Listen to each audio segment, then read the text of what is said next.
Muito bem, pessoal. Meu nome é Carlos Matias, somos professor de teologia e professor de língua portuguesa. Somos bacharel em teologia e também formado em língua portuguesa. E vamos trabalhar com vocês hoje no nosso canal Pregações e Teologia com Carlos Matias acerca do sermão textual, que isso é de suma importância. Roda o vídeo.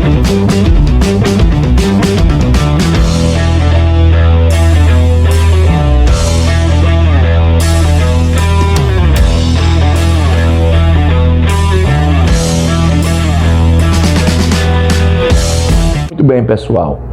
Vocês acompanham o sermão temático no meu canal e o modelo que eu mostrei lá também. Agora vocês vão ver o que é sermão textual e eu vou mostrar também o modelo. Observe o slide. Sermões textuais. Sermão textual é aquele que se baseia obrigatoriamente no texto bíblico. A divisão é tirada do texto. Prestem atenção nisso aí, ó. A divisão é tirada do texto. As palavras da passagem bíblica escolhida podem fornecer a divisão. Nesse tipo de sermão, você pode selecionar alguns versículos como texto para basear um sermão. Os pontos principais de um sermão textual se limitam às frases do texto. Olha aqui para mim. Vocês perceberam que a divisão do sermão textual, suas divisões, é retirada do texto. Do texto que você selecionou. Olha aqui a Bíblia, certo? Pressupõe que você escolheu o capítulo ou uma parte de um capítulo. As divisões para montagem do sermão é retirada do texto que você escolheu.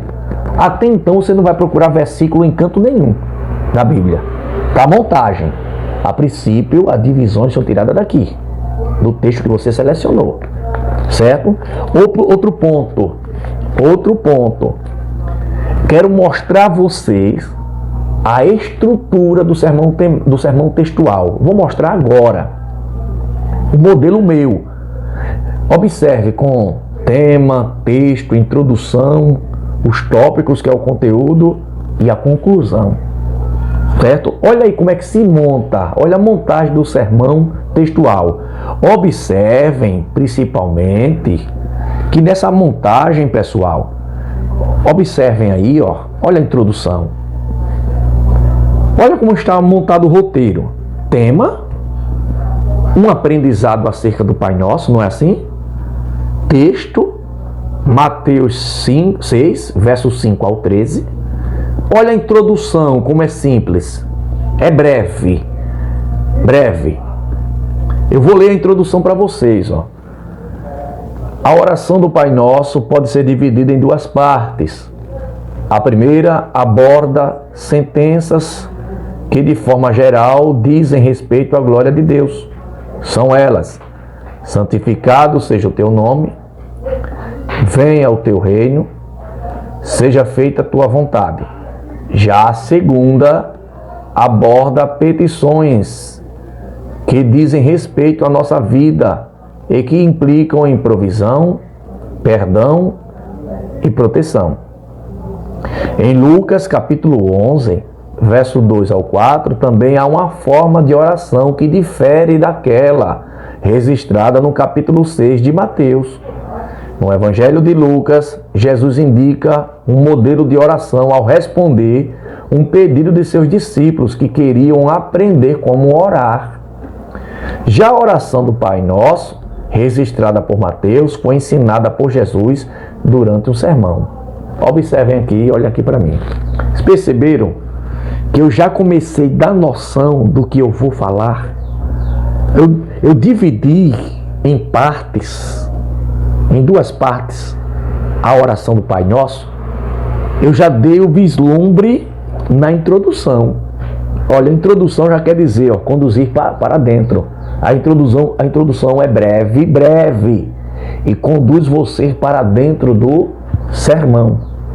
Só que nessa condução ela já vai mostrar o que é que você vai abordar.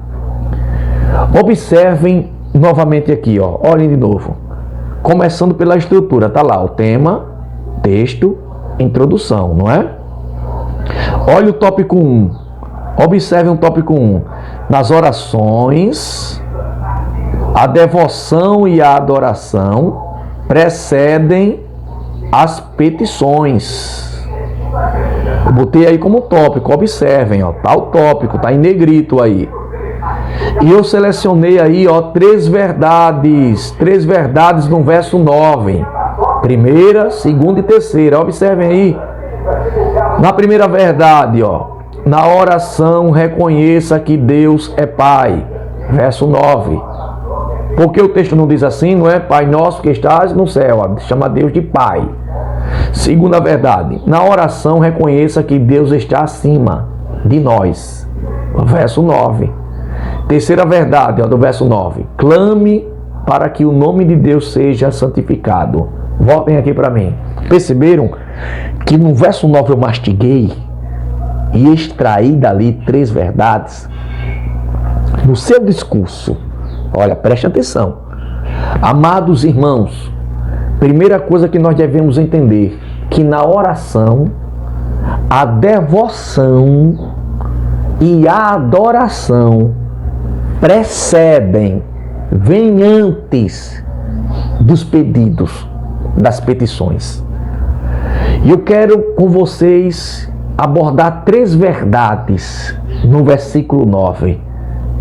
Aí vocês viram como eu botei. Primeira verdade, na oração reconheça que Deus é Pai. O texto está nos dizendo, Pai nosso. Deus, ele é Pai. Aí você começa a mastigar. Segunda verdade, reconheça que Deus está acima de nós. Primeiro, ele é Pai. Reconheça que você é filho, que ele é Pai. Segundo, reconheça que ele está no céu. Pai nosso que estás no céu. Isso implica dizer que ele está acima de nós. Se ele está acima de nós, somos dependentes dele. Somos devedores a ele. Terceira verdade no verso 9. O texto diz assim, santificado seja o teu nome. Reconheça que o nome de Deus deve ser sempre santificado, é santo. Três verdades no verso 9. Olha como eu mastiguei. O que é que diz o conceito de sermão textual? Que sua divisão é retirada do texto que você escolheu. Voltem, olhe para o sermão de novo. Olhe para o sermão. Observe que ele diz ainda, nossos comportamentos devem ser santos. Olha como está associado. Santificado seja o teu nome. Não é? Está associado. Nosso comportamento deve ser santo. A palavra santifica. João 17, verso 17. Sem atitudes ou sem santidade, ninguém é salvo. Hebreus 12, verso 14. Espírito, alma e corpo devem ser santificados. 1 Tessalonicenses capítulo 5, verso 23. Olha aqui para mim, vocês perceberam? Que eu peguei versículos agora fora. Primeiro eu fiz a divisão do sermão, da primeira parte do sermão. Agora eu peguei versículos fora, que fala de santificação ou de santidade, para dar reforço, porque eu botei como terceira verdade do verso 9. Santificado seja o teu nome. E os versículos que eu escolhi fora se associam. Eu estou mastigando o texto e eu estou dando recurso a ele com versículos fora que fala deste assunto. Mas não precisaria, porque a divisão do sermão textual já está montada. Olhem de novo aqui para o sermão. Primeiro, na oração reverencie ao Senhor por causa do reino, versículo 10. Segundo, na oração peça para a vontade de Deus predominar. Olha aí, duas verdades no verso 10. Observem aqui o que eu vou lhe dizer. Se você pegar a oração do Pai Nosso, você vai encontrar no verso 10 duas verdades. Observe que do verso 9 eu selecionei três verdades, não foi? Agora no verso 10 do capítulo 6, eu selecionei duas verdades. E a primeira verdade foi justamente essa: reverencie o Senhor por causa do reino. Na segunda verdade, que a vontade de Deus venha ao quê? Predominar. O que é que diz o verso 10? Não diz assim, ó: venha o teu reino. Venha o teu reino e seja feita a tua vontade, tanto na terra como nos céus. Não é assim que diz? Se venha o teu reino, está no verso 10, o que é que você deve reconhecer? Reverencie a Deus. Reconheça que Ele tem reino. Primeira verdade do verso 10. Olha, percebe que a divisão está sendo dentro do texto. Segunda verdade do verso 10. Seja feita a tua vontade. Aí você vai e escreve que a vontade de Deus, na sua oração, peça para a vontade de Deus predominar. Duas verdades no verso 10. E os versículos que eu coloquei aí, ó, 1 João 5,12, Efésios 5, verso 17, que a vontade é boa e agradável, Romanos 12, verso 1 ao 2, e Tiago, capítulo 4, verso 12 ao 15, está tudo ligado com a vontade de Deus. Estão percebendo que eu botei recurso fora, mas a divisão já está ali, do sermão textual. E bem detalhada. Olha o tópico 2 do sermão. Observe o tópico 2 agora. Petições, está em negrito, ó.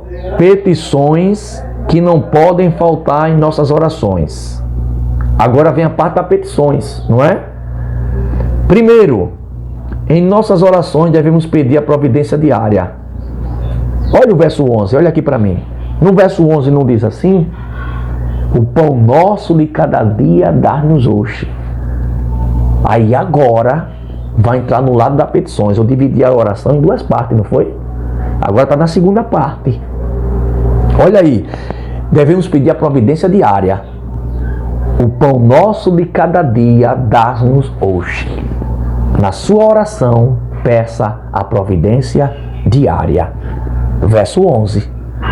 No verso 12, olha lá no slide, no texto, no sermão.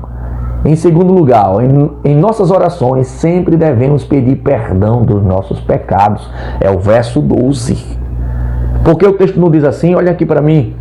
No verso 12, perdoa nossas dívidas, assim como nós perdoamos os nossos devedores. Perdoa nossas dívidas. Então, na sua oração, peça sempre para Deus perdoar o seu pecado. Nas nossas orações, perdoa os nossos pecados. Verso 12. Olha como a divisão está sendo tudo mastigado. Terceira ali, ó. Terceira verdade, nesse tópico 2. Não, primeira verdade, no verso 13. Observe o sermão. No verso 13 eu extraí duas verdades. Primeira verdade do verso 13. Em nossas orações, peça para não cair em tentação. Segunda verdade, nas orações devemos pedir livramento. Leia o verso 13 comigo. Observe no versículo 13. Então não nos induza à tentação, mas livra-nos do mal.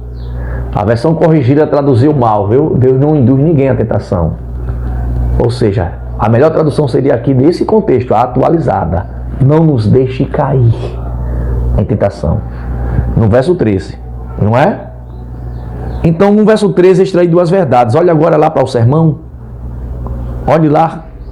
No verso 13. Primeiro, em nossas orações, peça para não cair em tentação. Segunda verdade do verso 13. Nas orações devemos pedir livramento. Porque o texto não diz assim? Livra-nos do mal. Então, duas verdades foi retirada do versículo 13. Agora, olhe lá em vermelho, no sermão. Esther orou e jejuou ao Senhor pelo livramento do seu povo. Esther capítulo 4, verso 16. Daniel orou e recebeu livramento dentro da cova dos leões. Daniel capítulo 6, verso 10. Olha, está tudo ligado a livramento, ó. Tudo ligado. Voltando aqui para mim, cuidado. Eu só citei Esther, que ela orou, jejuou pedindo livramento. Está associado na oração de Mateus 6, verso 13, livra-nos do mal. Eu associei a parte do livramento. Segundo, Daniel orou e recebeu livramento na cova. Eu associei a parte do livramento, da oração. Cuidado para não fazer uma pregação em cima de outra. Você só cita Esther e você só cita Daniel. Você não vai mastigar o texto de Daniel. Não vai mastigar, detalhar o texto de Esther. Senão vai se transformar em uma outra pregação. Aí misturou tudo. Não. Você só vai citar o foco para associar ao livramento. Certo? A oração de Mateus 6, a parte B do verso 13. Livra-nos do mal. Aí quem foi que Deus livrou do mal no Antigo Testamento? Esther pediu e Deus livrou. Daniel pediu e Deus livrou. Vejam se você associam bem. Agora, vejam só, voltem novamente para o sermão. Terceira verdade no verso 13. Olhe lá. Nas orações finalize dizendo que o reino, o poder e glória sempre serão para Deus. Verso 13. Porque, olha o verso 13, não diz bem assim? Porque teu é o reino, o poder e a glória para sempre. Amém. Não é assim? Então, nas suas orações, finalize dizendo que o reino é de Deus, o poder é de Deus e a glória, ela é de Deus. Aí você escreveu a frase, botou o versículo, não foi assim? Olhem lá, olhe lá o slide, ou melhor o texto, não é? Olhem lá. Percebeu que eu botei a frase e botei o versículo, não foi? O texto todo foi mastigado. Olha a conclusão, leia uma conclusão comigo. Raquel foi a segunda esposa de Jacó. Sofreu durante muito tempo com a esterilidade. Ela chegou a dizer a seu marido que se não tivesse filhos iria morrer. Gênesis 30, verso 1. Ela orou muito. Foi a mãe biológica de 2 filhos de Jacó. José, que se tornou governador do Egito, e Benjamim. Veja Gênesis capítulo 30, verso 22. Ana, em perseverante oração, buscou um milagre da parte do Senhor. Quando o profeta, sacerdote e juiz Samuel nasceu, Ana declarou em 1 Samuel capítulo 1, versículo 27. Aí fizemos a conclusão. Olhem aqui para mim. Compreendam como é um sermão textual. Eu poderia mostrar outros a vocês, mas está aqui o modelo. Está aqui o modelo. As divisões é obrigatoriamente retirada do texto. Você faz a divisão, cria a frase que seja de acordo com os versículos. Em um versículo você pode extrair 3 verdades, 4 verdades, 2 verdades. Você pode extrair e sai mastigando o texto. Certo? Voltem aqui novamente. Voltem aqui, ó. Percebam toda a estrutura. Analisa a estrutura do sermão textual. Olha aí. Toda a estrutura. Olha a divisão. O texto não foi escolhido aí, ó, Mateus 6, versos 5 ao 13? Então, todas as divisões, observem. Todas as divisões, ó, foram retiradas do texto que eu selecionei. Todas as divisões. Pronto, tá aí um sermão textual. Olhem aqui para mim. Você que é pastor, você que é pregador, você que dirige uma igreja, mas principalmente aqueles que usam os púlpitos nos cultos de doutrina. Eu passei 4 sexta-feiras estudando esse texto com a igreja, do jeito que está aí. Eu poderia passar 2 meses, mas eu escolhi passar 4 sexta-feiras. Foi o suficiente. Um sermão textual ajuda muito um pregador. Deus abençoe. Se inscrevam no canal, dê o seu like, compartilhe esse canal com seus amigos e Deus vai te abençoar grandemente. Um forte abraço.